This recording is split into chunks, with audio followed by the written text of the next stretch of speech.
which is vital to the atmosphere we intend to project. We'd like for you to join us on this imaginary excursion and picture in your mind a lady.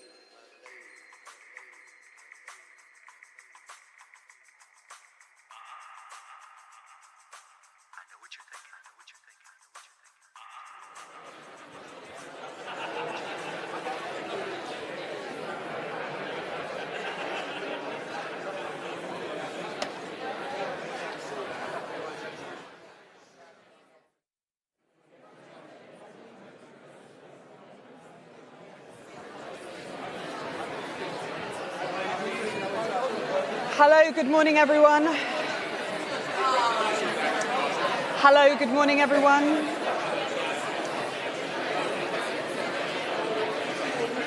Hello, good morning, everyone. If you'd like to take your seats, that would be great. Thank you very much, so we can get started. For any of you who are outside, if you'd like to come in, thank you.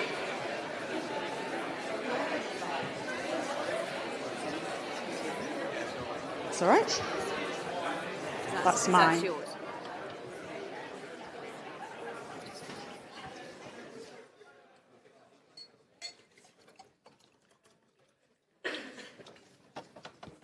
Okay, all good. Hello, good morning, everyone. It is great to see you. Welcome to the Jersey Financial Services mid-year update. It really is brilliant to see so many of you in the room today, and a warm welcome to all of you who are joining us online for the live stream. We know how busy you are, so thank you very much for taking the time.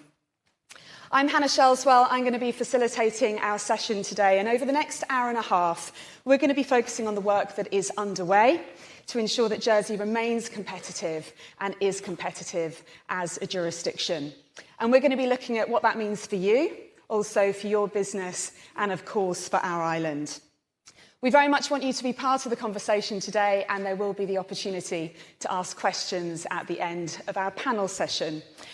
Just before we start, we do need just to do the housekeeping very quickly. We are not expecting a fire today or a fire alarm to go off, so if that does happen, please do follow the green illuminated signs and head for the car park. Also, if you have mobile phones, if you haven't done so, can you just switch them to silent now? And also, if you do need to take a call, if you could step outside, we would very much appreciate it. If you need to get onto the Wi-Fi, because we will be using Slido today, then you could go to Radisson Guest, and there's no password required. Okay, that's it for now from me. We have a packed programme, as I said, so we will get going. Please welcome the Chief Minister, Deputy Lyndon Farnham.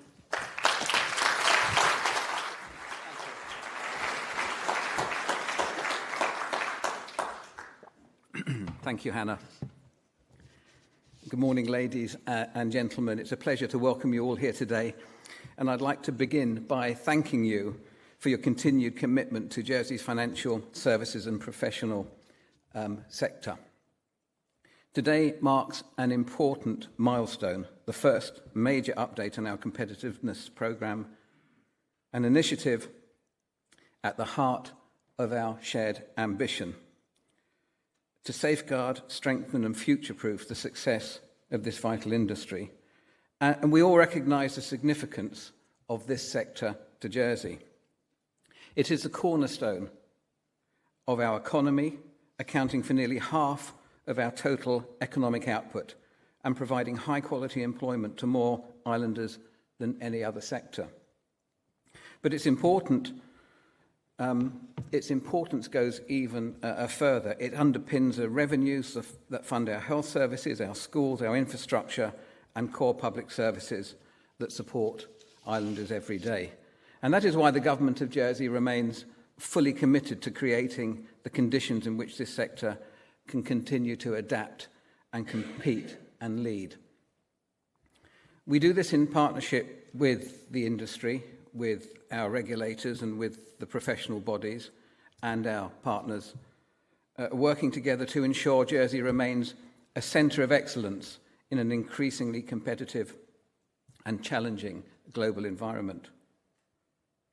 The developments you'll hear about this morning reflect not just ambition, but action. Targeted, timely reforms that are already making our business and regulatory environment more agile responsive and ready for the future. And much has been achieved, but of course, there is always more to do. Competitiveness is not a journey or a destination. It is a discipline. And it requires our collective attention, our continued collaboration, and a shared commitment to progress. Over the course of the morning, you'll hear from my ministerial colleagues, Deputy Ian Gorst and Deputy Elaine Miller, alongside senior government officials, Jersey Finance, our regulatory authorities, respected industry leaders, and our partners. Together, they will outline the progress we've made and the priorities that lie ahead. So I want to take this opportunity to thank them and to thank all of you for the role you play in Jersey's continued success as a trusted and forward-looking international finance centre.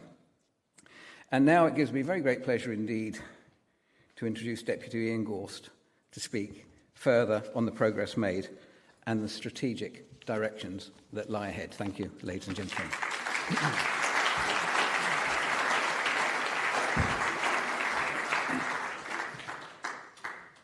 Thank you, Chief Minister, and good morning, everyone.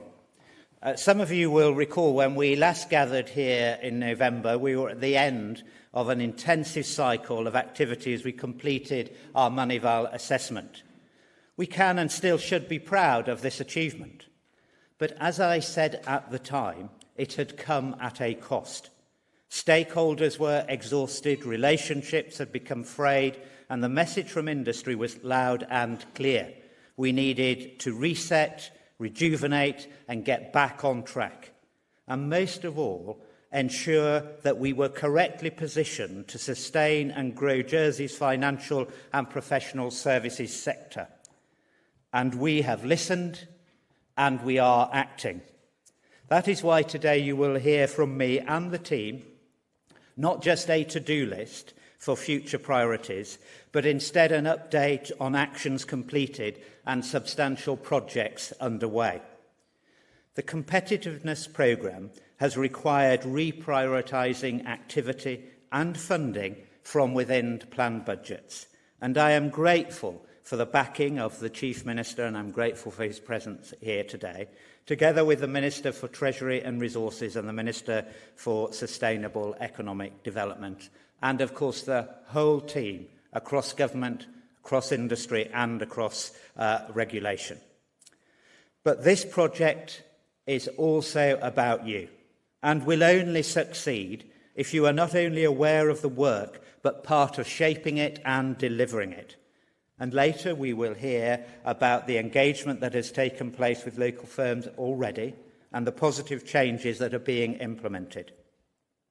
But first, I wanted to focus on two questions.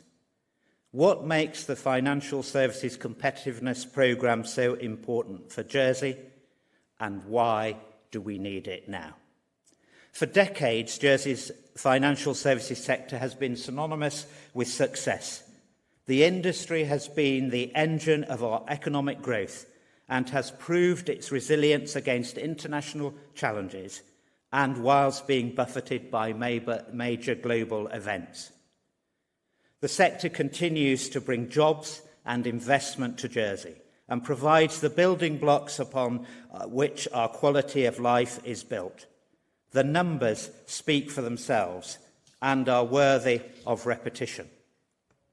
In 2023, the finance, legal and accounting sectors were collectively worth £3 billion and represented 46% of Jersey's economy.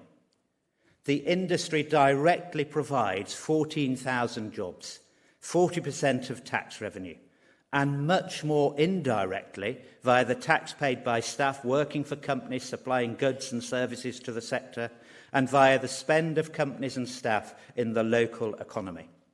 All of this helps to keep our community vibrant and provides the income from which we can invest in infrastructure and public services. All of you make this happen, and I want to take this opportunity to thank you for that. Put simply, The success of our finance sector is inextricably linked to the success of the island as a whole.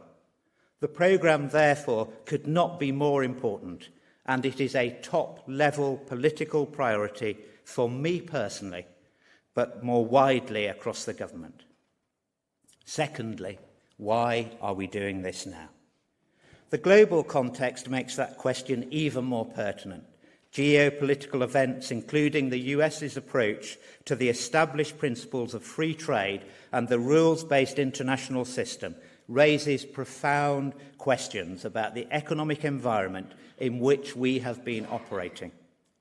Meanwhile, Western Europe faces its own challenges, from energy security to ageing populations, whilst China and its allied developing nations continues to assert itself through both hard and soft power.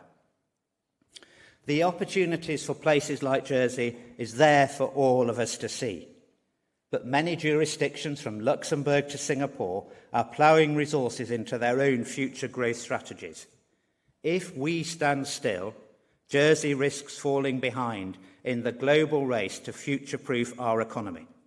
And you're going to hear much more from Alec Petrov on the global issues later this morning.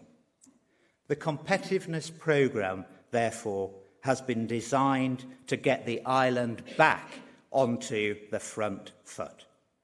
In brief, the programme comprises 4 work streams, all of which are overseen by a ministerial working group, of which I chair. One of the work streams is focusing on finding quick-fire improvements that can be made by government and the regulator to make it easier to operate in Jersey.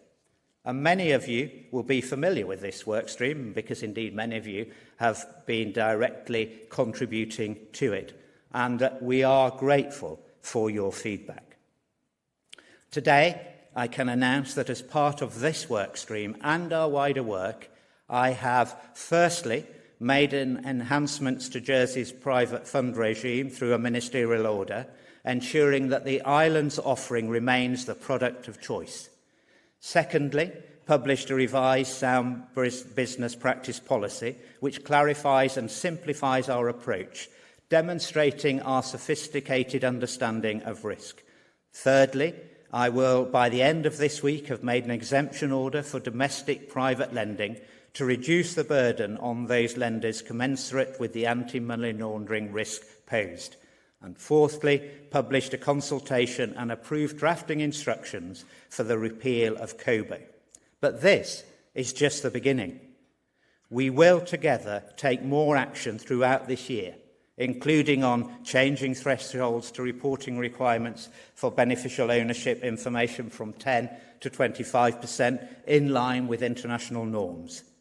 Tackling the issues we know we have with the reliance regime to make sure it works in practice. Taking a fresh look at compliance, building on the work that the JFSC has done in its consultation, and reconsidering our approach to intermeddling. And there will be more to follow. Helen and the team will talk more about this in their panel session. The other major part of today's events will focus on the review we have commissioned, in partnership with Jersey Finance, to bring in world-class consultants to conduct a forensic review of the industry and, crucially, to set a clear strategy to maintain and grow the sector. And we've commissioned McKinsey following a competitive tender process. Now, I know that some people may ask, why should we spend taxpayers' money on this instead of other priorities? And does it represent value for money?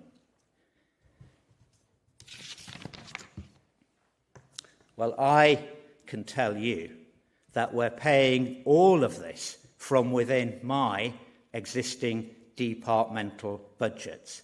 So there's been no need to draw down on other resources. And that, as an investment in the long-term future of our £3 billion financial and professional services sector, it will help to secure long-term value for islanders. McKinsey's work will be key to the success of this project. We might not, of course, like everything they have to say, and we may not agree with some of it. The truth can at times be painful. But we've not brought them here to give us a pat on the back. We will listen and we will act, because we have to get this right.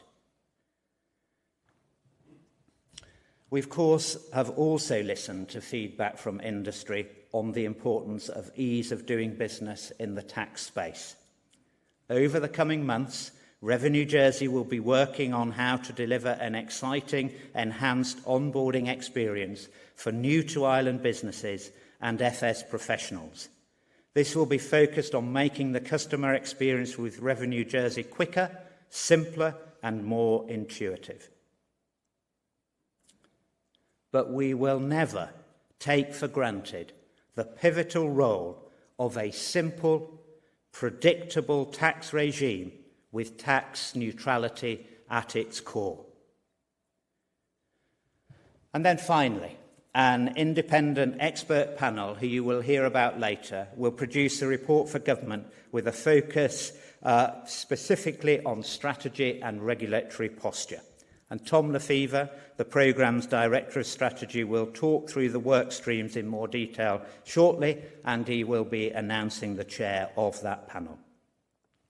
Once we've completed this research and reflected on the recommendations, I will publish an action plan in the spring of 2026, which will set a clear strategy for growing Jersey's financial and professional services sector over the next decade and beyond.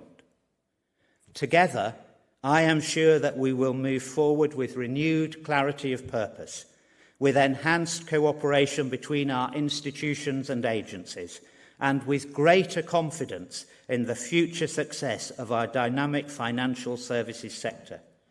We are, of course, realistic that this is likely to be more of a marathon than a sprint, and it is a global race in which we are competing. I am up for the challenge and excited by the opportunity. The government is up for the challenge and excited by the opportunity. And I hope that you all in industry will join us in being up for the challenge and excited by the opportunity. Thank you very much indeed.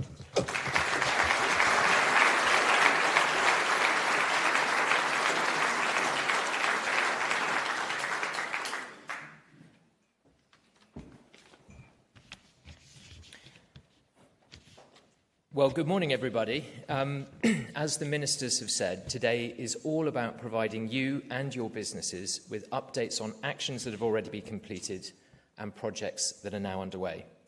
And that's why today we've chosen to highlight the work being undertaken on two aspects of the Competitiveness programme.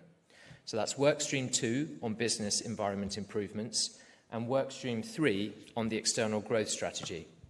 Now, you're going to hear more about both of those later. So instead, I want to briefly take a couple of minutes just to outline progress being made on the other two work streams, which make up the rest of the programme, as you can see. Work stream 1 involves developing a forward-looking international tax strategy, and it's being expertly led by Cora O'Brien, who's down here at the front, and her team at Revenue Jersey. Now, the Minister has already emphasised the pivotal role of having a simple and predictable tax regime with tax neutrality at its core. But this requires us to think local and act global. Firstly, in terms of the global picture, Jersey has worked hard to find the right path for Pillar 2 implementation that meets the needs of both US and non-US investors, reflecting our truly global book of business. Some of the challenges that Jersey faced in finding this path are now front and centre of the discussions at the OECD, and particularly as the US presses for side-by-side US and Pillar 2 regimes. Jersey is at the table at the highest levels in these discussions, and we're making an active contribution to finding a negotiated global solution. But secondly, at island level, we must also focus on local improvements because it's only through good tax administration that we can achieve the full benefit of our wider tax policy aims. So work has already started to drive out unnecessary frictions that have developed over time in our tax compliance processes, and to work on developing an exciting, enhanced onboarding experience for businesses and for their advisors. The result should be improved customer service and reduced time spent on tax compliance for everyone, freeing up resources for use on higher value activity for the island. And in time, this could pave the way for a broader transformation in how we deliver tax services and ultimately raise revenue for the benefit of all islanders. Jersey's international tax strategy will therefore be designed to both strengthen Jersey's position on the world stage and to secure long-term prosperity at home. Turning to Workstream 4, this will bring together a panel of industry experts to review and to consolidate insights from the other workstreams. We will kick off this workstream proper later this year, but today I am delighted to be able to confirm that Sir Howard Davies has accepted the Minister's invitation to act as chair of this panel. Sir Howard has a very distinguished career in financial services and public life, including as chairman of the NatWest Group, formerly Royal Bank of Scotland, as chairman of the UK Financial Services Authority, and as Deputy Governor of the Bank of England. We are extremely grateful that Sir Howard will be able to bring his immense knowledge and experience to support this important initiative. Lastly, I want to reference the complementary work being undertaken by Jersey Finance and the JFSC. As the Minister said, we know that clarity of purpose and coordination among agencies is essential for our success. And that's why today you'll hear from the government, the regulator and industry, all working together to support the Competitiveness programme. I'd therefore like to thank my colleagues from across government departments and from the regulator, Jersey Finance and Digital Jersey, who are directly supporting this work, as well as all of those in industry whose involvement is providing ideas and inspiration. We know that your participation is critical to our shared success. And to that end, we have representatives of all the work streams here today, so please do come and approach us with any queries at the end of the session. We will be around. So that's my warm-up act completed, and I'll now hand over to Joe Moynihan, who together with Amy and the team at Jersey Finance is playing such an important role in helping to deliver this programme. Joe, over to you.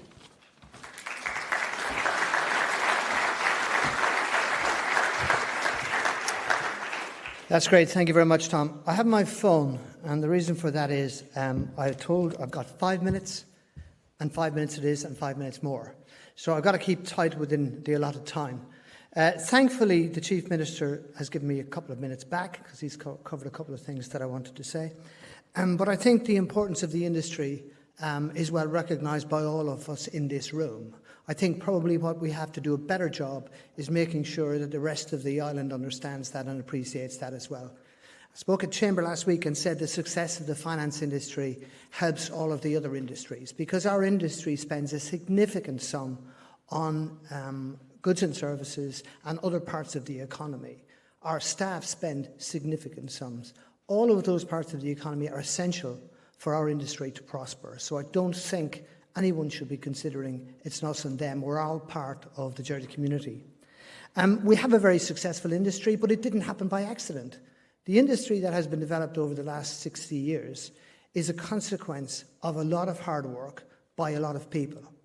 It's a consequence of good strategic thinking across the political and government area, across industry and across regulator. And it is also important to recognise that it is a consequence of good leadership. And leadership is something that is becoming increasingly challenging. Because let's face it, with social media, everybody is an expert on everything. So any decisions our politicians, our senior civil servants, our regulators, or indeed Jersey Finance make, will be challenged by experts. For us, it's important to ensure that we believe that what we're doing is right and it's for the benefit of the island. And that sometimes leads to a difficult path to follow. I think our industry has been lucky over 60 years because of the political and senior civil servant support that we have received, and it needs to be acknowledged. And many of the people who made those decisions are in the room today. We are in a good place, but we can't be complacent. Anybody in industry knows all of that. Jersey Finance represents our industry in lots of different jurisdictions, and we're acutely aware of the competition that we face. We have a really good reputation, and there are lots of competitors trying to copy what we do, even to the extent of copy-pasting our legislation, but also looking at our activity from a political, an industry, and a promotional level. And some of these jurisdictions have significantly more funds to invest in infrastructure, have significantly more funds to invest in promotion. So from our perspective, we cannot be complacent. I've said many times, we don't have a divine right to this industry. We've worked hard for it, but we also have to work really hard to keep it. So from a Jersey Finance perspective, we are up for it, Minister, and energised by the work that is being proposed. Competitiveness has been top of our agenda for quite a while, and to see such recognition from government and the significant support that we're seeing on the competitive agenda is fantastic. And certainly I have seen more energy and more work being done since this project was launched to support our industry than I've seen in quite a long time. The challenge for us all is to try and build on that and keep the energy and the momentum up. So I commend the team in government and indeed the support of industry and regulator to move that one forward. Government asked me also just to mention Vision 2050. Now, some of you will have been involved in the work of Vision 2050. Vision 2050 is a Jersey Finance initiative which we launched last year. And we consulted widely across industry with support of government and regulator to try and figure out the long-term challenges that we face as an industry. Now, none of us have a crystal ball. We don't know what products and services our customers will be looking for in 2050. We don't know who our customers are going to be in 2050. But as an industry, we've identified 4 areas that we need to focus on to ensure that we remain relevant and competitive in the international finance services market over an extended period of time. And those areas won't come as a big shock to anybody. We've identified talent, we've identified technology, we've identified toolkit, we've identified together. And we have strategic implementation teams being run by senior members of industry, supported right across, from representatives right across the industry to try and move those initiatives forward. If you're not already involved or your firm is not already involved and you would like to be or like to have more information, please contact us at Jersey Finance. Either myself or Amy Bryant will be very pleased to talk to you about the opportunities as we see them. And all of the work in Vision 2050 is aligned with the work that Tom outlined. So what we're trying to ensure that we don't have duplication, because that just upsets everybody. So we're very heavily involved in Workstream 2. We're also involved at the high level in terms of the Oversight Committee. And what we don't want to do is waste people's time. And our objective is to ensure that the work coming out of the competitiveness work streams aligns with the work that we're doing on 2050. So that's our responsibility. We have representatives of Jersey Finance on each of the strategic implementation teams for 2050. So we are ensuring consistency across the work we're doing, and that aligns nicely with the competitiveness review. And just gone over my 5 minutes. Workstream 3 is the one that we're probably most closely involved with government on. This is the work that the Minister referenced in relation to the outside consultants, and we're doing a lot of work assisting McKinsey with the implementation of that and the reporting of that, particularly organising meetings with industry, ensuring they're talking to the right people and facilitating them as best we can. We're very excited about the output of that. Some of you in the room will remember the last big McKinsey review, which we did in 2012, and in my view, that was probably a most significant piece of work. It certainly was a game changer in terms of us addressing the issues about the industry and trying to plot the future. So we're looking forward very much to the output of that and working with government partners and the JFSC to implement the recommendations. That's it from me, slightly over the 5 minutes, sorry Tom. But it gives me great pleasure now to introduce Alec Petrov, who's going to talk about the external environment, the trends that he sees, and how they might impact on Jersey. Thank you.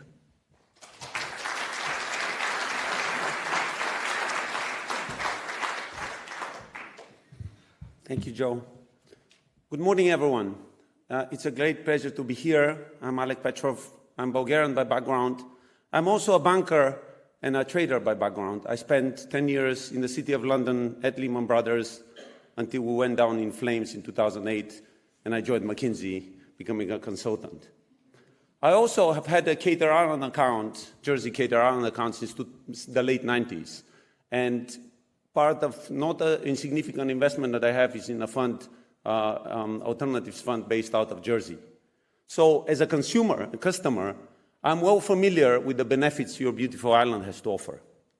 But I'm not here to talk about the benefits. You know them well. I'm here to talk about the increased volatility and uncertainty that we see in the world and the trends that are changing international financial centers and their impacts on Jersey. And what are these? You don't need me to lecture to say that volatility and uncertainty are at elevated levels. They're very high. They're higher than any time I have seen them. Let's look at some of the facts and what is causing that. First of it is geopolitics and globalization or deglobalization. In the words of Mark Tucker, Sir Mark Tucker of HSBC, he opened a conference on banking 3 months ago in London. Globalization as we know it is dead. It is. Meaning that the relatively uninterrupted flow of goods, services, capital is not going to be anywhere where it used to be. And there will be a lot more fragmentation, a lot more trade corridors, a lot more zones. And so China is a good example. In a more benign scenario, we forecast, our McKinsey Global Institute, MGI, forecast that the China growth in trade and services with the likes of Europe, with the likes of US, back and forwards, is going to grow by 2 to 3% per year. In a more fragmented scenario, fragmentation, that's going to be -5 per year for quite a while. That's huge. There is no baseline in there. Secondly, the cross-border regulation is increasing. It's not harmonizing, it's actually diverging. And a lot of companies and a lot of countries actually are becoming more fiercer competitive. Spain, France, Italy, they want to encourage fundraising in their own jurisdictions. They're putting in laws and regulations around that. So that's not to underestimate. AI, something we didn't have on the radar screen 3-4 years ago, is coming. If you just think about fund management and administration, how much middle office, back office it takes, and how much that is prone to automation and challenge from AI, you would get the picture.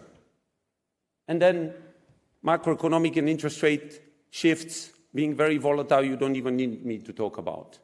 So where does that leave us? I mentioned there is no baseline. And I mean, those of us that have studied economics, we like baselines, especially on the world, when we're talking about the world growth. And right now, there is no baseline. If things go much more towards the fragmented path, the world next year isn't likely to grow much. And if things are more stable, the growth is likely to be 2 to 3%. So there is no baseline. So what does that mean for Jersey in this lack of baseline? And how can Jersey use the fact that it's more agile, it's perceived to be more nimble and more easy to do business with, to compete? And how it can continuously adapt and change its legislation, its focus, its priorities in order to capture business? By the way, these changes are impacting not only Jersey. These changes are impacting everyone, the clients that trade and are present in Jersey alone. So how can Jersey look at them and rather than get lost in them, how can it become what I would call a shock absorber? How can it take the shocks for its clients? And how can it provide the right products, the right services to the right clients in the right currency, in the right time zone, mostly effectively and efficiently as possible? That's the exam question. So let's look at some trends. And I've picked 3. There are more. I'm not exhaustive here, but three are very pronounced. Number one is geopolitical shifts, and we'll talk about that in a second. Number two is digitalization, but more importantly, the rise of digital assets. And number three is private markets. So let's take them one by one. Now, being a consultant, I couldn't not put a complex chart on the page. So bear with me for a second. This is a complex chart, but it's an interesting one. What it shows is these are personal financial assets. On the left-hand side is the key sourcing markets. Where does the money come from? And on the right-hand side are the booking centers. The Channel Islands is there in blue. This is what we would call a snapshot and a movie. So a picture and a movie. The picture is the snapshot today. The movie is the column on the right-hand side. That's the CAGR, that's the rate of growth that we forecast these financial centers would have in the next 5 years. So let's look at the picture. What does the picture show you? Well, it shows us, first, that a lot of the money now are coming from the UK. That's known, but that's at risk. It shows that there is a little bit coming from the EU/Germany. There is some coming from Saudi, more broader from the Middle East, a little bit coming from India, and slivers from other places. So the real question is, if the funds from the UK decrease, where are the other corridors and where are the other kind of flows that Jersey can insert itself to be competitive? We mentioned China. I mean, it's huge over there. But you see also a lot of that is going to Singapore and Hong Kong. Some is coming to the Channel Islands. But if we go into a fragmentation scenario, how much of that could Jersey attempt to capture, right, as an offshore sterling-based denomination? And isn't it, for example, India, a much safer bet, right, which is linked to, if we look at the trade corridors again, India versus the EU versus India, that's quite safe. It doesn't matter in which scenario we land. Middle East, also relatively safer bet. But again, a large part of that is going to Switzerland. So that's the questions. I'm throwing a lot of questions. I'm not giving a lot of answers. I'm sorry, but there's a lot of questions. And then the movie is on the vertical here. And the movie shows that centers like Hong Kong, Singapore in particular, Dubai, which is smaller than the Channel Islands and Jersey, growing at double the rate. Why? Because they have made it their absolute priority to grow. They want to compete in the services and in the areas they choose with everything they can. And how can Jersey use the nimbleness, use the agility much more to win business there? How can it be perceived as a better place to do business than these places, which are winning fast? So these are the questions that jump to me from here. If we look at the next trend, the chart shows the global financial assets in the world. And what it also shows is the transfer, intergenerational transfer that is likely to happen. So you have the APAC, North America, Europe, and then Middle East and Africa. And the number in the bubble is the money that is going to go from old gen to new gen, so to say. And that's staggering. 4.5 billion in Asia, 4.1 North America, 2.4 in Europe. And a lot of that, for the first time ever, a lot more is going to women. Now, there is an important thing from this chart. There's one important number. 40% of the wealth transfer is expected in APAC, but the most important number on this chart is 91%. 91% is the ratio of high net worths under 40 that own digital assets. Any kind of stable currency, cryptocurrency, tokenized real-world assets. 91%. So what is the challenge? If I take a very unsophisticated assessment of Jersey on our frameworks, lagging, emerging, mature, leading, on stable assets, you're definitely lagging. And other centers are not. Singapore is not, for example. So that's a challenge. That's a challenge, especially given this 91% number and these huge outflows from old gen into new gen that are expected. What is the opportunity? There is silver lining. Jersey's laws and courts are loved in the world, right? Its legislation is loved in the world. By the way, cryptocurrencies, especially digital assets more broadly, but cryptocurrencies are not without their fair share of blow-ups and risk events. So how can you use the gold standard you have to apply it to stablecoins and to digital assets, and with that to establish yourself as a center is an opportunity. It's a very clear opportunity. But Jersey, we need to organize around itself around this. We need to answer the question of where is our risk appetite, and how much of that business do we want to do, where do we draw the line, and then clearly communicate it and execute on that.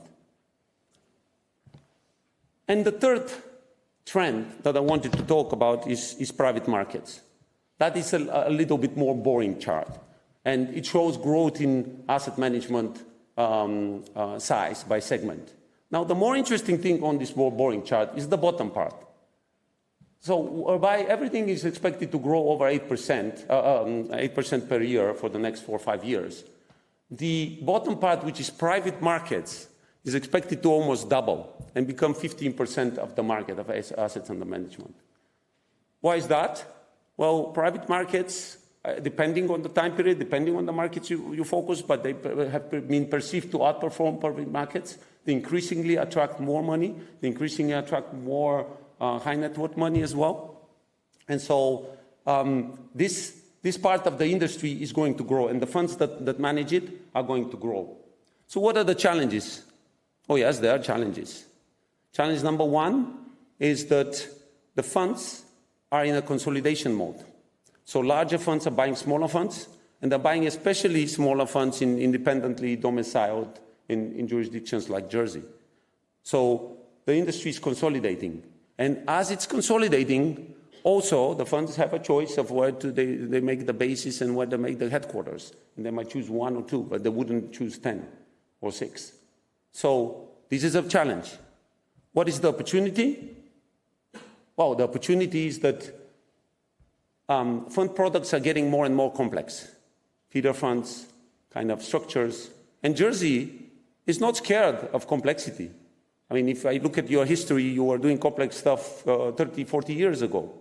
So how can Jersey, again, establish itself as a very clear center, specialized center that caters for these funds? And what does it take? That's the question in my mind.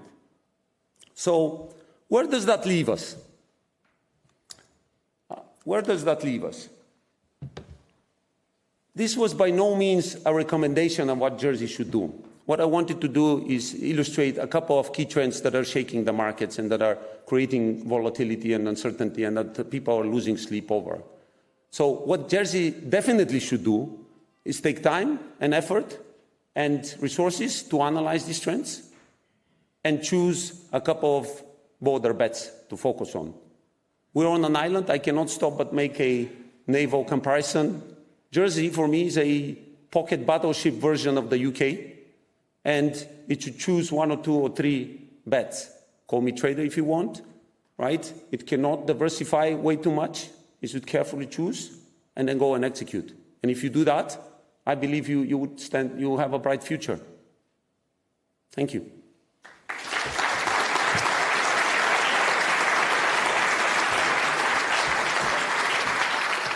Thank you very much, Alec. We are all up for a bright future, that's for sure. Well, it's time now for our panel session for the next half an hour, and then there will be an opportunity to ask questions. We are going to talk about quick wins to improve Jersey's business environment. So they're coming up to the stage, which is brilliant. Helen Delacour is with us from the Government of Jersey. We also have Jamie Warnock and Beverly Kent from the JFSC. And Mike Jones, who is the Managing Director of Mora Consulting, who's been working on this project in hand with the government. So please give them a hand. Thank you very much. Great to see you all. Just before we get going, there is a slide with a QR code. There it is. So if you'd like to get out your phones and scan that, please do, and pop your questions into Slido, and we'll take those in a little while. OK, Mike, let's come to you first. A very familiar face, I'm sure, to many people in the room today. We understand that Mora have been working with the JFSC and the government to support this quick wins work stream. So first of all, can you just talk us through that brief and also the process that you undertook?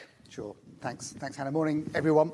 So I think the brief that we received from Helen and Jamie was that they wanted someone who knows how the system works, but perhaps isn't constrained by it.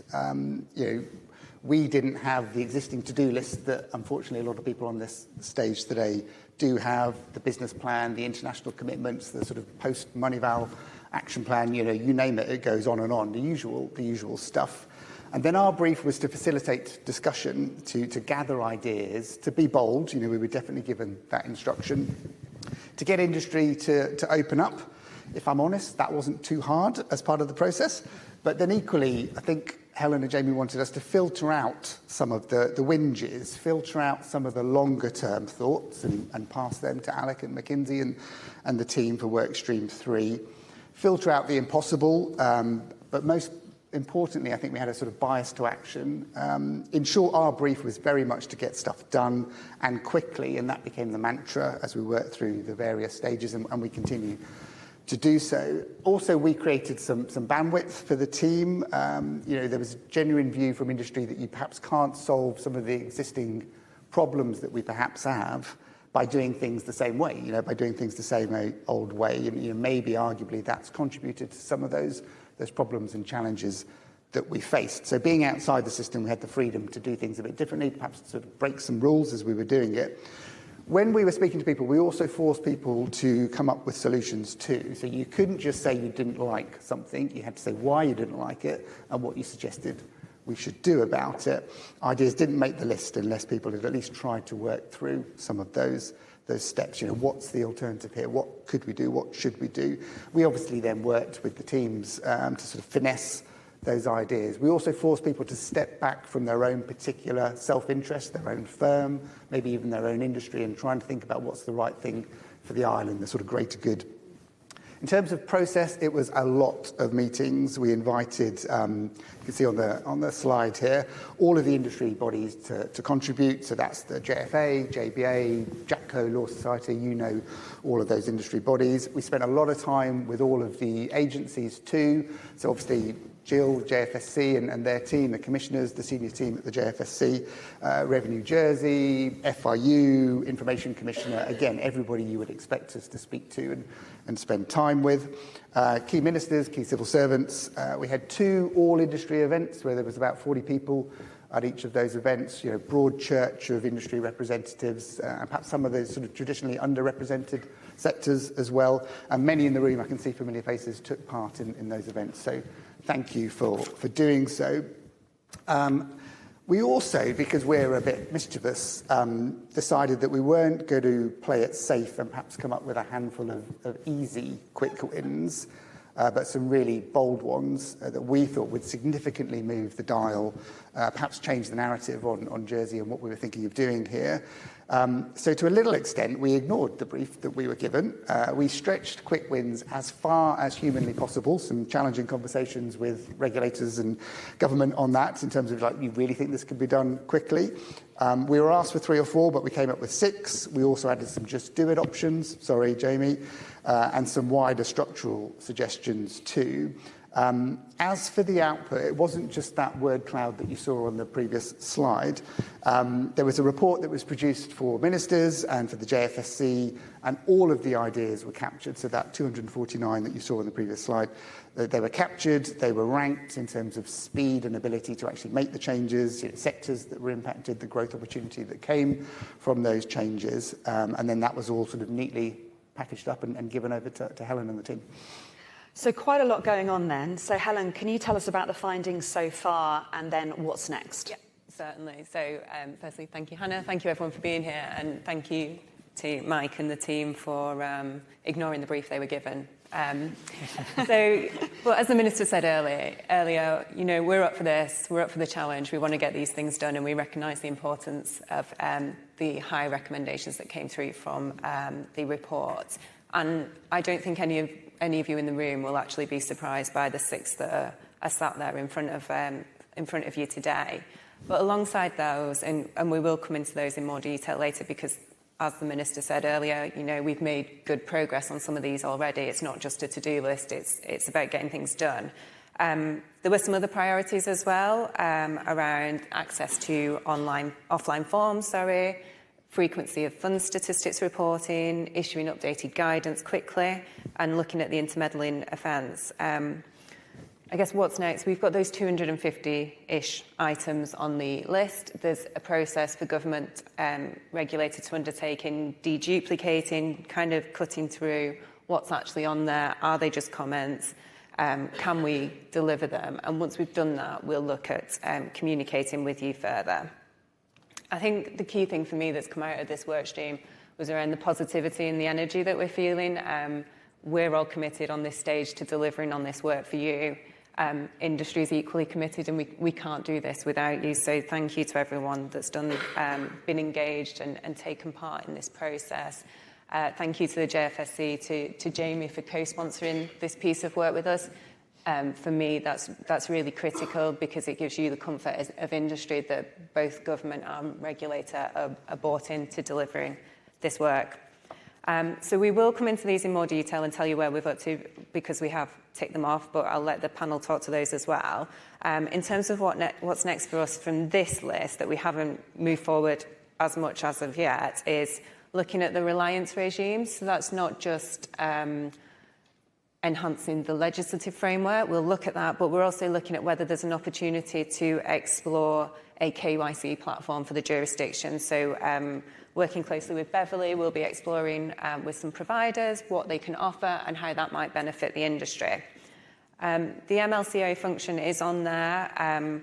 So this did come through as a recommendation. We need to look very carefully at this recommendation. I think I just want to say at this stage that we've not made any decisions, but there will be full engagement as we work through that process. And it's not about removing the obligations. Maintaining our position as a well-regulated jurisdiction is important to us. This is all about the ease of doing business and can we alleviate some of that pressure for the industry. And then the beneficial ownership reporting framework. So as mentioned by the Minister, that's looking at whether we can move from a 10% on incorporation requirement to 25%. So there's already some work underway in that space, looking at international standards, what the particular risks are for Jersey as a jurisdiction, and approaches taken in other jurisdictions worldwide. On those three areas, I will hope to be in a position at our November event to be able to give you a more detailed update. Still, the 250 list, as I kind of flicked through it, there were some other no regrets moves in there that I think we can get on quite quickly. The first one was around the consultation process. And I guess when we're moving quite quickly with these quick wins, it makes it slightly more difficult, but we're really committed to making sure that we're reaching those that are doing the doing on the ground, and that's possibly something that we've not done before as well. The other thing, and kind of linked to that, is around access to senior policy and decision makers within the regulator, within government, within Revenue Jersey.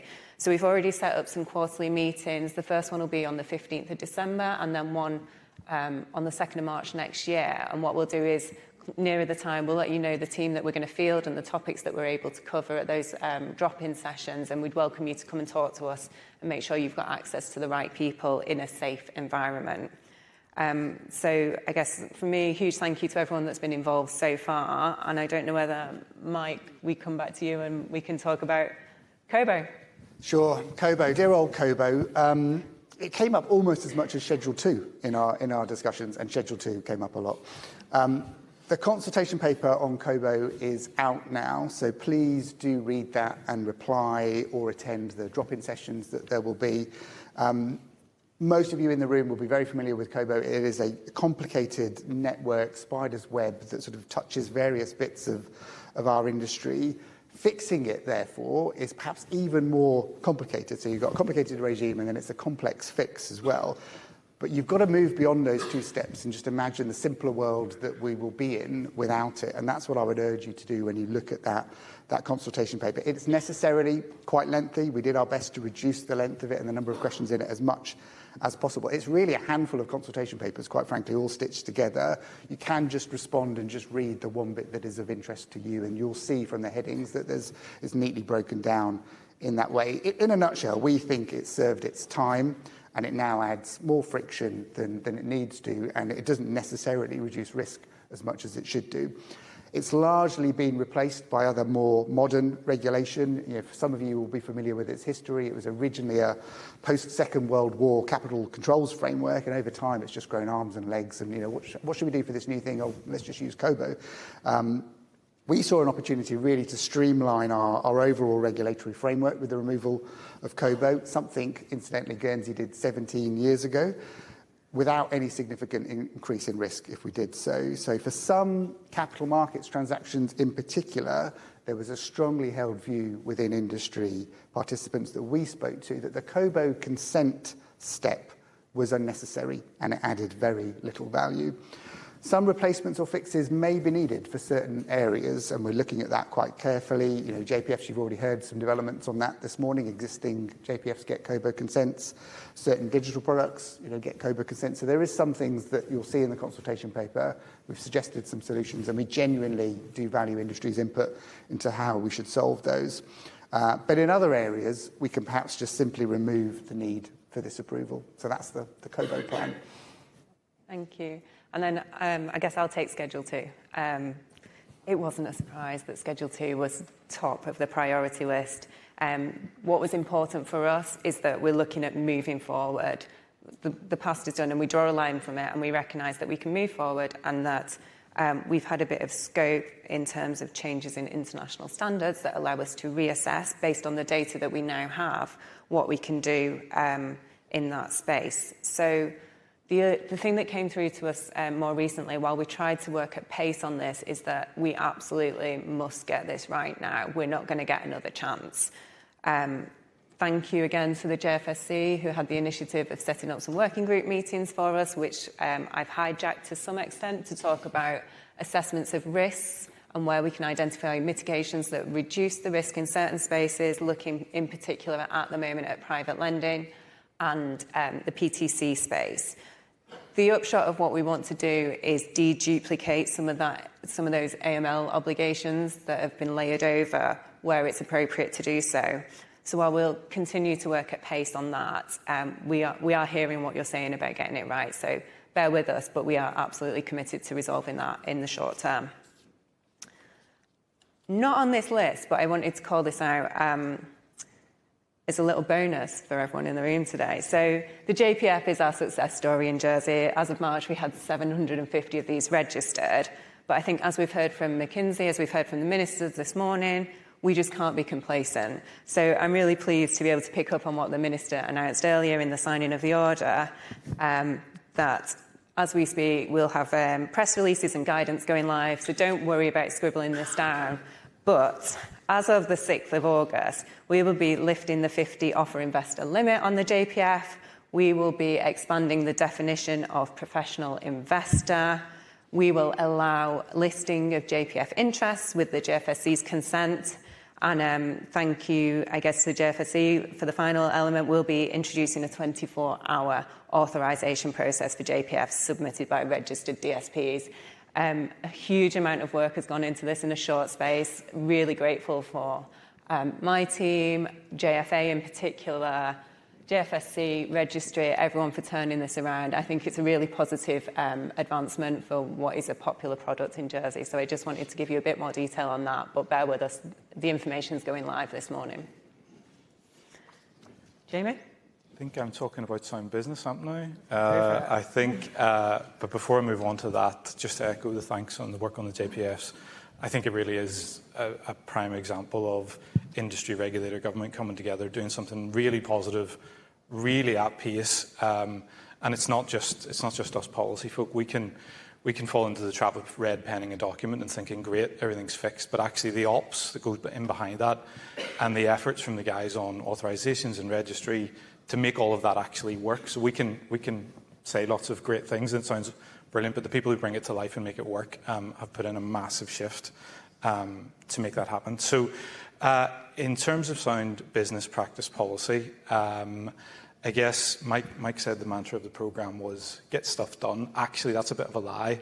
It's a variation of get stuff done, which I can't repeat from the stage. But I think sound business practice policy is a good example, actually, of how we've done that. We have taken the feedback from industry that came through the Morant work, and that industry, in my experience, just over a year on the island, aren't shy of telling us where the issues are.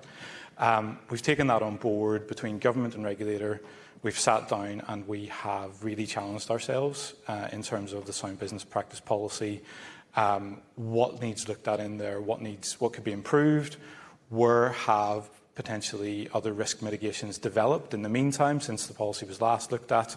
And really challenged ourselves to come to a clearer list of expectations for Jersey. So what we're going to do on that, we'll publish later today a revised draft sound business practice policy for a short feedback period. I'm conscious that there's no monopoly on good ideas, so I think it's a good piece of work. I think we genuinely have challenged ourselves, but we know actually we want to make sure that it is tested out and it works for industry. At the same time, we have to make sure it strikes that balance right in terms of where are the sensitive activities. We want to be sure we're protecting Jersey's reputation. But also what we're doing, I think, is consciously recognising industry's role in protecting Jersey's reputation and managing risk as well. So that's very much the aims of it. I'll let the words speak for themselves when they're published later today. But really, please do get on board. I don't take it for granted all the feedback that's already come through this process, but we're going to keep coming back and asking for more to make sure we get it right. I think as well, just to touch on, so we have these 6 priorities in front of us. Mike also set us the challenge of these just do it actions that he referred to earlier. I'm really pleased to say that some of them we've just done it, actually, so I can speak to a few of those. Helen's already talked about the consultations process and how we can streamline that, and you'll hear more from us later in the year on that. But some of the other just do it's, as I say, we've got on and done it. So one of the asks was for just a centralised authorisations page on the FSC website to bring everything together. That's now live. You might have seen that we launched that earlier in the week. That's a simple change where people can get more quickly at the information they need. We'll look to build that out and make it even better as the year goes on and as we move into next year. Offline forms was actually a big bugbear that came through in this report. Happy to say that my JFSC portal now has that functionality, so you can download the forms. I'm aware there's some maybe clunkiness in that because sometimes we're beholden to our systems and what we can change quickly. So we'll look to make that better too, but they are there now and available to people. And then finally, one of the big ones that came through was to do with quarterly fund reporting. And the suggestion from industry is, one, that was very burdensome for them, but two, actually, we can improve the quality of the data we get if we move to an annual reporting cycle that we can place a bit more reliance upon. So happy to say that's what we're going to move to. Hope that will be the change that industry want to see. I know that we're currently in the midst of the June collection of that, but that will be our last quarterly fund reporting cycle. You'll hear more about this if you're affected by it. So we'll obviously guide people through the change. What it does mean is that maybe we may need to rely on some ad hoc data collections at time. It's not that rare that in times of turbulence that government might pick up the phone to the regulator and ask for some data and what's going on in the markets. So we may need to move to that, but we'll engage closer with industry on all of that. And we're also going to look actually more widely at our data collection anyway and see where we can streamline across the board. So the work doesn't stop here. And I might just stop there, Hannah, before I dominate the whole section. Thank you very much indeed. Clearly a lot of activity here. I think maybe a question that would be coming from the room is, this is a lot. So Mike, do you think that this might be too much change all at once? We want change, of course, but is the pace a little bit quick? I'm not sure that would be a question coming from the room. It might be a question from some of the agencies, but there was some really strong held views when we spoke to industry and we spoke to politicians, quite frankly, about where Jersey is. And we've heard this morning from Alec the challenges that we face as a jurisdiction. Other people are moving quickly. They are throwing resources at this.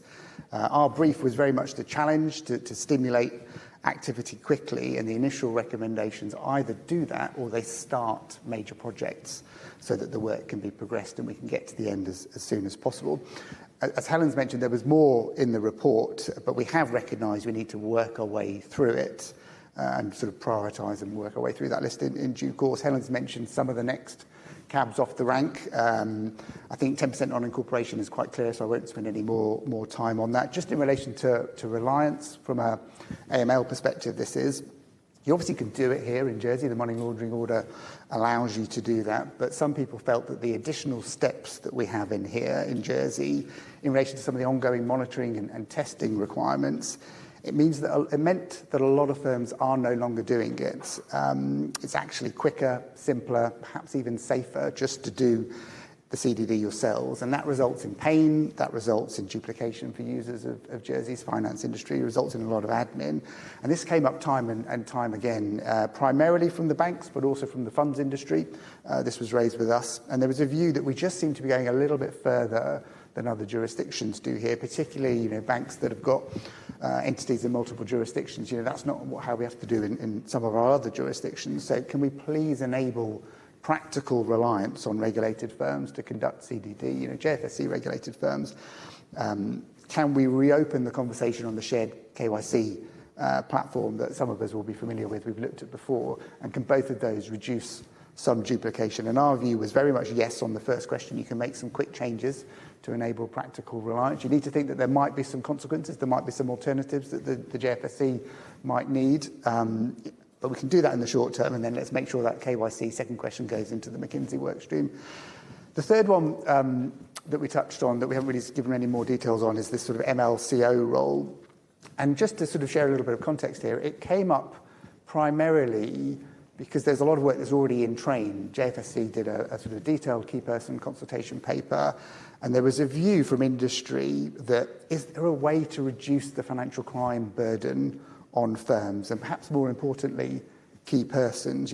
There's no suggestion that the work of an MLCO doesn't need to be done. That will definitely continue no matter what we end up doing. If we keep MLCO, if we change the regime slightly, the work in MLCO is needed. The board is always going to be responsible. But the view that came through from industry was, do we need another individual whose sort of neck is on the block if something goes wrong, another key person function, when other jurisdictions don't have that? Or given the challenges in compliance risk resourcing, is there a different way to think about that? So that's one of the thoughts that we put in. That's going to be explored in detail, no doubt, with many of you in the room as we go through it. It's something that kept on coming up. Finally, there was a couple of agency recommendations just to touch on. There were some strong-held views from industry in relation to Revenue Jersey, and we provided some feedback to government and Revenue Jersey in that respect, and some recommendations in the report to help move Revenue Jersey along the OECD maturity curve. And you've already heard from Tom earlier on in relation to the work streams that are happening there in relation to digital and developing of tax policy. And likewise, the JFSC and their competitiveness mandate. As expected, there were lots of strongly held views from industry about the JFSC, some fair in my view and some not fair in my view. And it happens to all regulators, by the way. Regulators, when they're stopping people from doing things they want to do or making people do things they don't want to do, they are subject to criticism from those people. So we thought one easy thing to do, or easy for me to say, possibly hard to do, but is a recommendation we had in the report was to wrap up all of those points that came through into embedding competitiveness within the JFSC's statutory mandate, their guiding principles, perhaps amending or adding to those. We've done that before in the past. You can forensically change the Commission law and just amend the guiding principles. We did that when we set up JFL back in the day. And we saw that as something that then perhaps would permeate through the work of the JFSC. It's also obviously something that exists elsewhere. We're seeing, regularly the UK, for example, the Mansion House speech most recently, competitiveness coming through. So that's something also that has been looked at and explored. Great, Mike. Thank you very much. Well, Beverly, can we come to you next? How is the JFSC wider strategy then developing alongside this work? So the good news is there will be no surprises when we come to announce our strategy later on. It's been a perfect opportunity to take some reflection time to look at all of this and build everything together. So one of the key priorities is the Competitiveness programme and the work for the island, and embedding that into our overall strategy, which we're planning to build out for 2030. Other elements which you're all aware of, financial crime will remain a key component, along with supporting the service excellence and our continuing development of a risk-based approach to the regulation and the registry. So can you talk us through the registry strategic review process and then the work that's being done in that area as well? Yep. So as announced in the February business plan, we went ahead and engaged an independent contractor to perform the strategic review of the registry. Thank you very much to everyone who participated. It was covered through interviews, questionnaires and feedback. A phenomenal number of parties had contributed to that. I think there was over 20 stakeholders in total actually made contributions to it. One of the best things was there were no surprises. Your honest feedback and engagement with us throughout the year meant that everything that we found in that review was stuff you'd already told us in some shape or form, so that was really good news. So the areas it looked at were organisational, technological and legal landscapes, as well as considering a benchmarking against peer jurisdictions. So from that, a lot of the organisational elements were already in action or going to be actioned in the second half of this year because we'd been hearing them from everybody before. Many of the legal areas and recommendations were actually already picked up in Workstream 2. So there was the sound business practice again, COBO, all those sorts of elements came back. So we're working really closely with Workstream 2 to help embed those and take those forward as well. And the third area was the technological side of it. So they were looking at encompassing user experience, the automation, straight-through processing, and actually there's an awful lot we need to do for integration and scalability, which will help us be ready for the future for any additional registers, and also to help with the innovation of how we move forward. So what we're now focusing on is the ease of doing business. As we've already mentioned, there's the improvement to service quality, which needs to take place, and basically embracing the potential technology for the competitiveness and how it can help us move forward. We need to remain the jurisdiction of choice while meeting international standards. We have welcomed the collaboration with the government and the industry. It's a really positive and exciting time we've got at the minute. Got the opportunity to look to the future, look for new opportunities, and just how to develop those and take them forward. Brilliant, Beverly. Thank you very much. Well, we're about to go to questions. Just before we do, Mike, you've clearly been on quite a journey with all of the team and industry. So have you got any final thoughts before we go to the Q&A? Sure. A couple of things I would say. My view is that all of these ideas collectively will hopefully be quite a big signal to the market. My shorthand for them all is it's a little bit of de-gold plating. We're often criticised for that. This is, I think, rolling some of them back. All of them are not necessarily needed by international standards. They won't create an issue with the FATF if we can get the solution correct. And all of them are areas where I think perhaps accidentally or perhaps intentionally, we've just gone a little bit further than what was needed at the time, so we can fix that.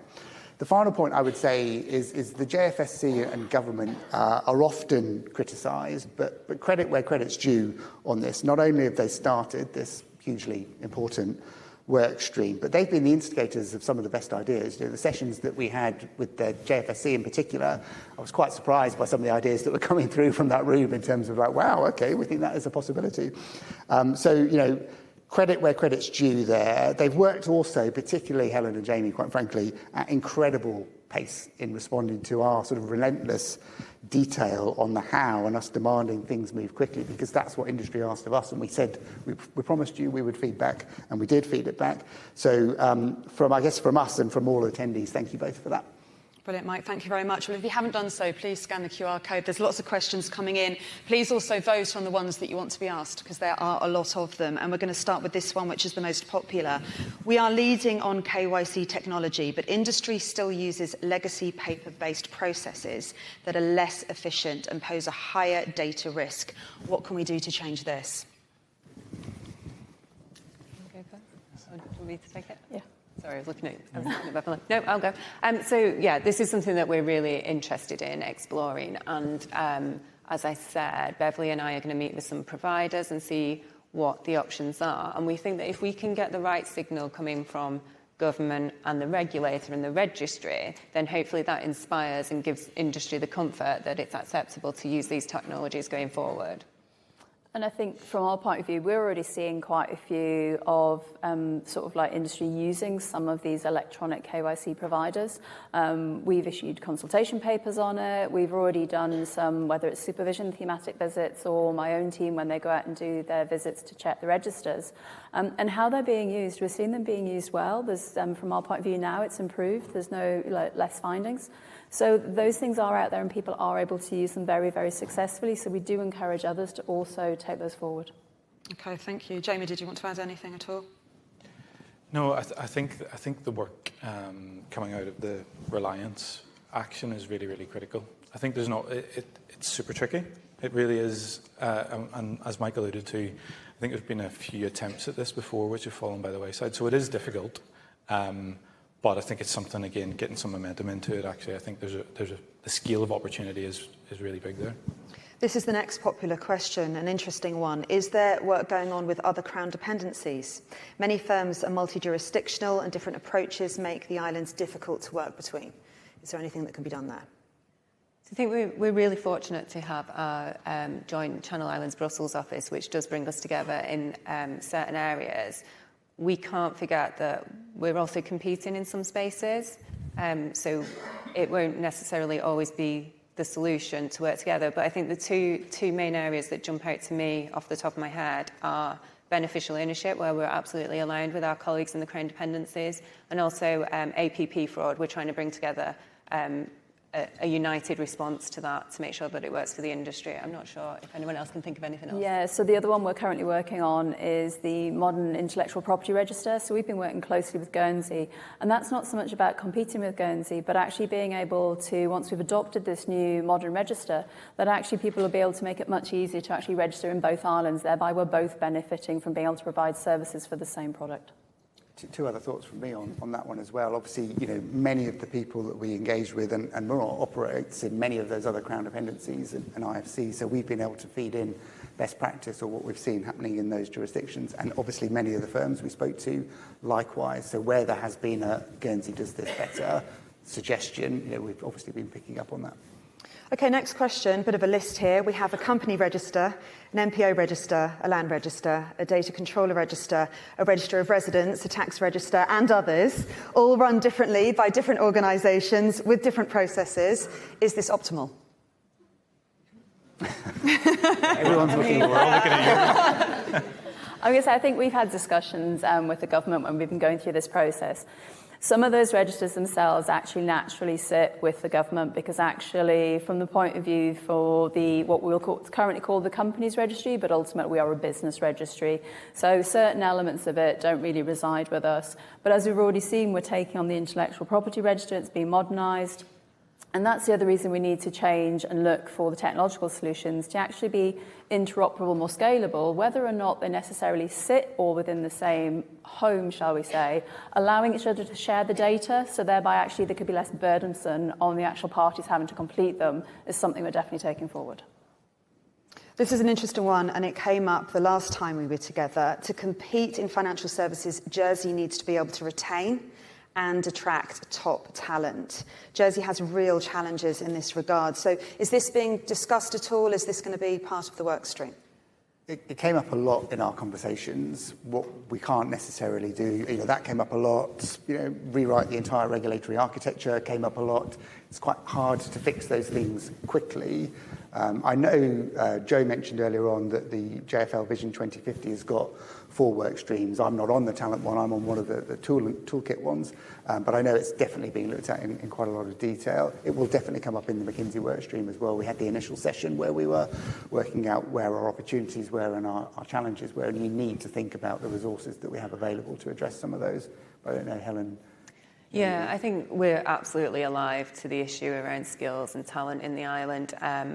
It is coming out of Workstream 3 as well. It's something that I've had discussions with the consultants on, that we need to address this if we're to move forward as a jurisdiction. So we just need to wait for that recommendation and any actions arising, I think, because as part of this work, what we didn't want to do is to try and fix every problem across Jersey. We recognise that we're a small team in financial services. We're lucky to have the support of External Relations and Revenue Jersey to help us, but that doesn't necessarily mean we can fix the whole broader issues for government, and there are departments there to lead that, but absolutely recognise it as an issue that we need to address as an island.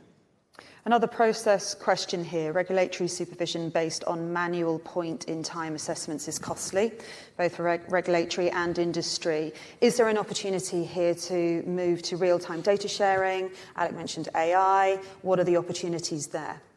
I take that one. I think, is there an opportunity? Yes, clearly. I think, as Beverly talked to as we're planning for our new strategy, I think risk-based and proportionate is a really critical part of that we're looking at. And that feeds absolutely through to how we supervise. How do we do this on the ground? What we're also working on as part of that work is our own data strategy. So what data do we need? How do we get it?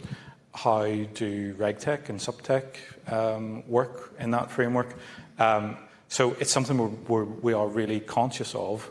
So yeah, the opportunity's there, and I think and hope that we'll make changes there as we go. One other point on that. So obviously there's two bits to that, isn't there? There's the sort of real-time API, AI aspect we all agree is something that is coming. There is also the work that came through in terms of reducing the data burden, the existing data burden on industry, and that came up a lot from the supervisory risk returns, NRA returns, you name it. And just one small change that they've been able to make quite quickly is the reduction in the fund stats reporting, because industry seem to have whole teams responding to some of these data requests from the regulator. And there was a view that sometimes, sort of what happens to it when it goes in there. So can we sort of forensically look at what is needed and how frequently it is submitted, and even thinking about the timing of some of the submissions around year-end time for firms, etc. So all of that's on the long list. Next question, beneficial ownership. Will the AML handbook be aligned with registry requirements and guidance? So we've actually ended up working very closely with the policy team when they've been looking to redefine in the AML handbook for that consultation paper. So we've tried to very clearly mark out where the differences currently lie based on the current legislation we've got. And then obviously as the changes in legislation move forward, there will again then have to be changes to the handbook, but it is a work in progress. Next popular question, will the JFSC ever move away from its affection for wet ink certified true copies? Extremely easy to falsify, tech is surely a far better solution. So a little bit of myth busting. We don't require wet ink certified documents. Ever since there's been the electronics certification law was passed, we can quite happily accept electronic certified documents. A lot of people are sending them with the attachments to prove evidence of where it was certified, how it was certified. So we are more than happy to accept those. So please do send them in. Thank you very much. Will the, oh, hang on, it's just jumped. Here it is. There is a need for clarity and change to Schedule 2 activities to be allowed by wider licence categories, i.e. additional registration or onerous red tape. Is this coming online? I'm not sure I followed the question entirely, but I think from my perspective, what we had heading into the Moneyval on-site was a gap. We didn't know what we didn't know, and we didn't have the data to substantiate that. I think there will always be registration or at least notification requirements so that we know what we're dealing with in the jurisdiction. We're committed to working through Schedule 2. I've said that already today. So perhaps you can feed into JFL if there are specifics who are holding those working groups for us. I think Helen's already talked about the work on risk assessments, and that may lead to exemptions orders where that's justified. But also in Schedule 2, there is absolutely a wider programme of work going on there. So there's the legislative piece led by government, supported by JFSC. We're also committed to reviewing and revising our guidelines on Schedule 2. I think we recognise that there are things in there that can be made clearer, more simpler, can just reduce that kind of red tape that's referenced in the question there. So that's a big focus of ours. We've got an industry working group set up. We are genuinely co-creating what a new version of that guidelines will look like on the basis that, we're going hand in hand. So that hopefully by the end of the year, we'll have tackled some of those kind of clarificating matters. And also what we're doing is looking at how we can streamline the operations that underpin all of this as well. So can we make forms slicker? Can we combine things? Can we improve our turnaround times where that's able to be done? So there is a whole piece on Schedule 2, and hopefully that will kind of go to address what the question's getting at. Lots of great work going on. Someone asking, how can the message that Jersey is once again open for business and an easy place to get stuff done, and how can that be broadcast to key parties off island? I imagine there's a role for JFL in that. I mean, it's events like today, isn't it? It's today. JFL will, I'm sure, be all over this. You're in all, or most of you are in groups that have off-island presence. Most of the lawyers in the room will be regularly dealing with London gatekeepers, and they'll be very interested in some of the changes to Kobo and JPF, etc. So I don't think it's going to be long before it gets out there, would be my view. But I don't know, Helen. No, I think there's a strong message from government, the regulator, and JFL that we're happy to send delegations to show that strength of alignment. So wherever there are opportunities, we will go and we'll be out there delivering that message as well. I think part of it as well is, judge us on how we act, not on what we say. And I think these actions are part of driving that message, surely, as much as what we say. And going to those actions, what are the timelines for the key actions that remain currently under review? Okay, so Reliance we've already kicked off work on, and as I said, by November I hope to have an update for you on that, as well as what we're thinking in the MLCO space. What was the other one on the list? 10%. 10%, again, underway already, so by November we'll have an update. What I'm trying to do is kind of hive these off. So we had today's event, we've got a November event, and then we've got a March event when we come to the conclusion of this piece of work. I expect us to have delivered on certain elements during those 3 phases. There have been several references to industry working in these work groups. Some people asking, well, how can we get involved? We'd like to be a part of this. So the 2 all-industry sessions that we had, the invites came out from government, but the list was prepared by using the volunteers for some of the JFL work streams. So I guess it repeats Joe's plea that if you want to get involved, either come direct to government or go through JFL. I think the logic was it's useful to sort of reinforce and encourage people to work with those. Equally, if people wanted and people weren't shy in doing this, once they heard that work was underway, to have direct meetings, we were happy to have them. There's also an email address, isn't there? Yeah, email, if you don't have my email address, and apologies because your email may get lost in my inbox, please do use growthfs@gov.je. We're monitoring that email inbox as well. Yeah, if you want to come direct to the regulator, we've got policy@jerseyfsc.org. If you want to get involved, I don't think we've ever knowingly turned away a volunteer to get involved in these things. And also, as we're going through this, I think on all of the actions, we will need further periods of consultation. We do need to make sure we get these things right. Some of them are quite fundamental changes. Kobo's not a quick change. And Mike and I battled this one out for a while. So there will be multiple periods of where we'll have to go back and make sure and sense check that we're getting it right as we go. I think in terms of our consultation processes as well, we are very much moving to make the doors as open as possible. So tomorrow morning I'll be hosting town halls on the handbook changes that we currently have out to consultation. But you should expect to see more of that from us, where actually you can get access to the policymakers right at the point of when we're thinking of these changes. We've just got a couple of minutes left. This question here for you, Mike, really.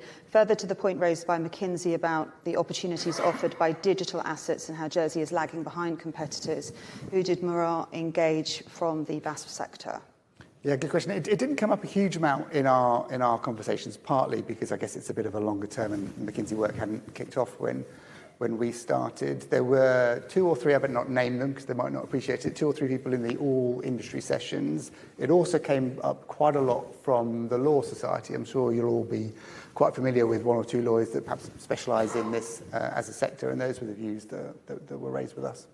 Just kind of picking up on that as well, this is something that came up at a CEO Connect lunch last week, so we make sure that McKinsey have been put in touch with the right people that are talking about digital assets, VASPs, that kind of thing.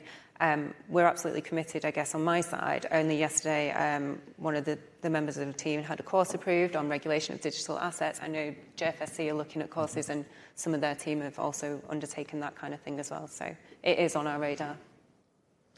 Okay, final question, I think. There are many individual initiatives under the programme. Who is considering the collective impact of the changes, and are the government going to revisit the risk appetite and publish it? Yeah, so my mind's gone back. What was I going to say? Each of these changes will be assessed as we undertake the consultation process, whatever that might be. Kobo is a really good example because that highlights some of the areas we think we're exposed to. We might have missed something. Do come and tell us. That's what the process is all about. Likewise, going forward, we'll be looking at what that risk is. We're also looking at the economic impact of all the changes that we're making. There's no silver bullet in this. It is absolutely the cumulative effect of the smaller changes. And in terms of the risk appetite statement, we're going to absolutely have to revisit that if we're looking to grow. We've just seen the jurisdictions where the opportunities exist. We've seen the asset classes where the opportunities seem to exist. So absolutely, we'll look at revisiting that. Thank you very much. Well, that's all we've got time for. If you do want to come and see the team afterwards, please do grab them for a chat. I'm sure they would love to talk to you. But for now, thank you, Helen, Jamie, Beverly, and Mike. Let's give them a hand. Thank you.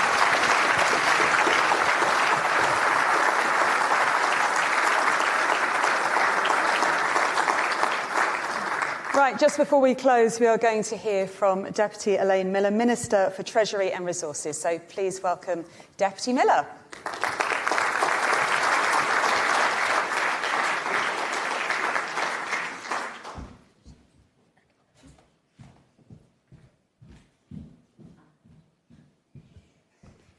Let's see why I'm coming to the other side.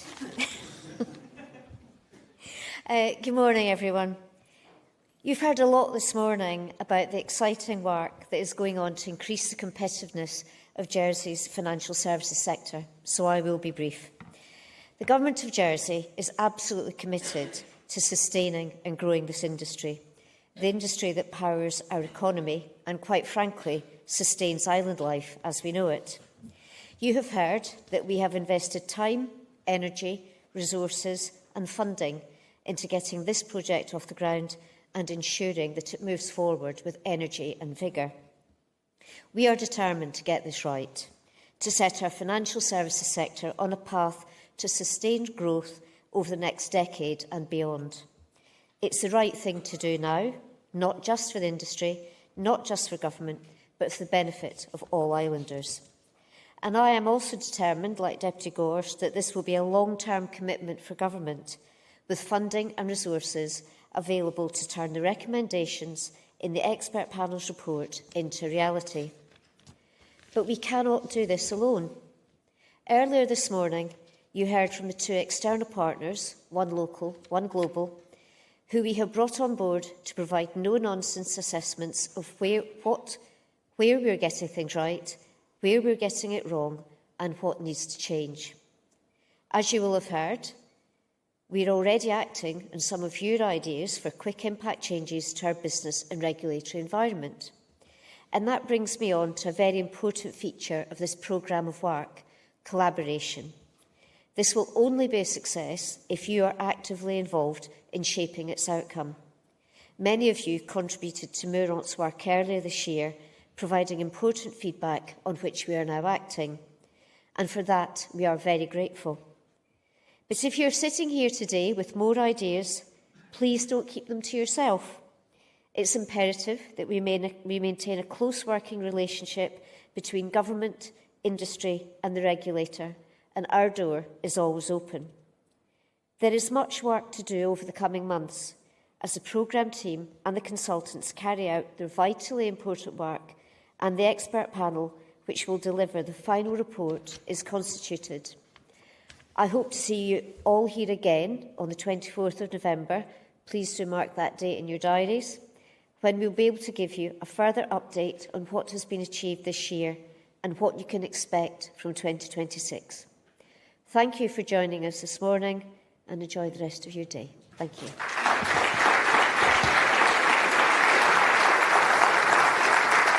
Sorry to send you all the way over there. Thank you very much. Thank you, Deputy Miller. And thank you to all of you for all of your contributions and, of course, for being here today. Before you leave, we have another QR code for you. We would really like to hear your feedback on the event. So if you could just quickly scan that and let us know, we would very much appreciate it. As Deputy Miller and also Helen mentioned, we will see you again on November the 24th. But for now, have a very good day and a fantastic afternoon. Thank you.